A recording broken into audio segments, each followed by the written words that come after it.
さ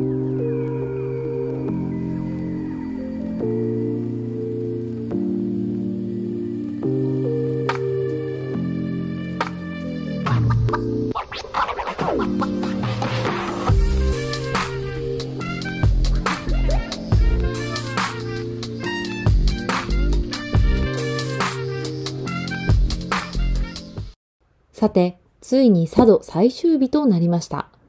この日は北前船の寄港地だった宿根木を出発し、本土新潟市に戻るフェリーが出発する両津を目指します。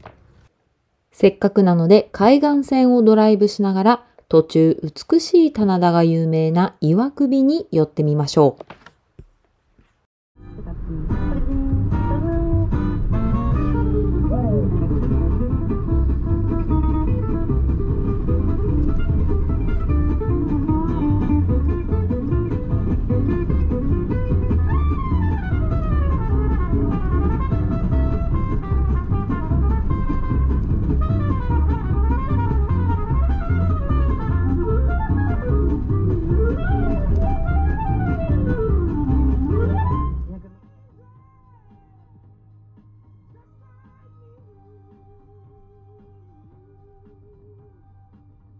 In 300 meters, turn left. Head north, then turn left. Turn left, then slight right.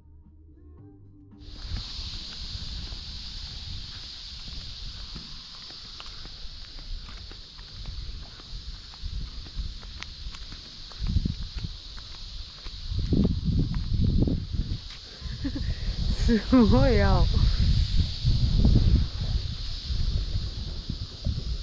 こんな色あるんだね。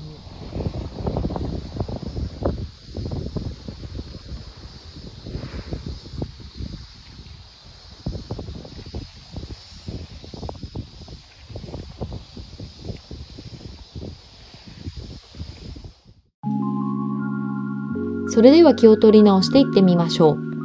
岩首の棚田は標高350メートルを超える山間に広がる棚田です。江戸時代から受け継がれた棚田は現在460枚ほど残っているそうです。岩首周辺はブナなどの落葉広葉樹が広がり、保水力の高い木々で山が覆われているため、豊富な水資源を蓄えています。そのため至る所で岩清水や湧き水があり、現在でもこの岩首棚田で使われる水はすべて山の水で賄われているそうです。山の水はそのままだと温度が冷たいので、一度囲いの中で水を溜めて、少し温度が柔らかくなったものを畑に流しているそうです。面白いですね。さあ、もうすぐで到着します。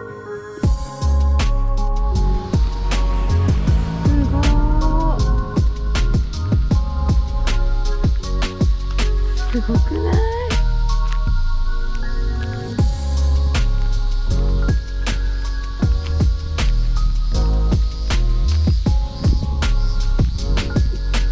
これはすごいわ。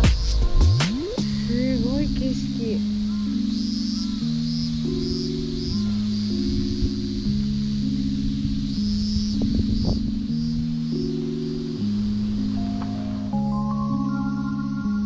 地形を生かして棚田を作っているので、大小さまざまな形の棚田があります。そのため機械での作業が困難で、人手がより多く必要なんですけど、人口減少とか高齢化も相まって、かつては800枚ほどあった棚田も今ではその半分ほどになってしまっているそうです。どうしたらこの棚田を残していけるのか、立ち上がったのが佐渡にある小畑酒造さんというところです。間の鶴という銘柄が有名なオクラさんです。小畑酒造さんはこの棚田で作られたお米を使って日本酒を販売しています。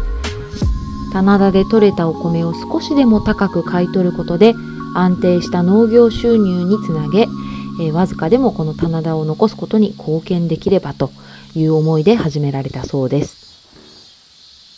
全然頼まれてもないし勝手にやってるだけなんですけど、概要欄にこの小畑酒造さんの、龍の恵みというお酒なんですけど、リンクを貼っておくのでぜひご覧になってください。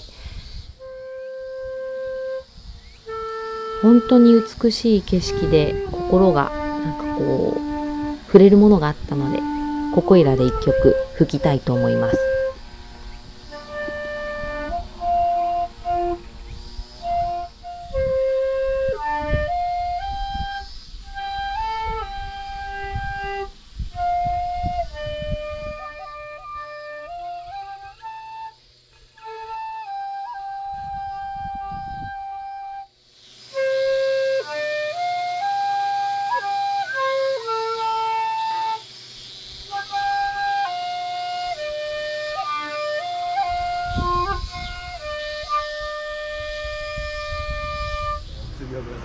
はい、ありがとうございます。さて突然ですが、すごくご機嫌なジェラート屋さんが佐渡にあったのでご紹介して終わりたいと思います。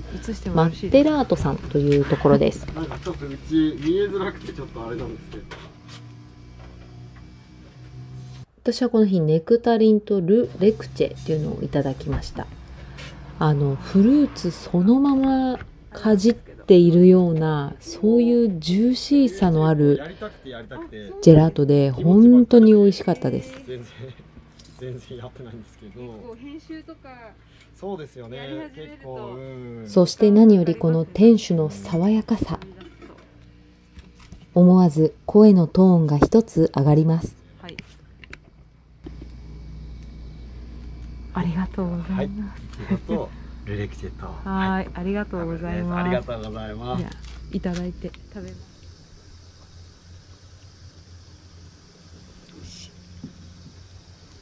多分そのまま食べてもものすごく美味しいフルーツなんだと思うんですけど、多分このジェラートにすることで生のフルーツよりもさらに一歩フルーツが美味しくなるところを目指してるっていう感じですね。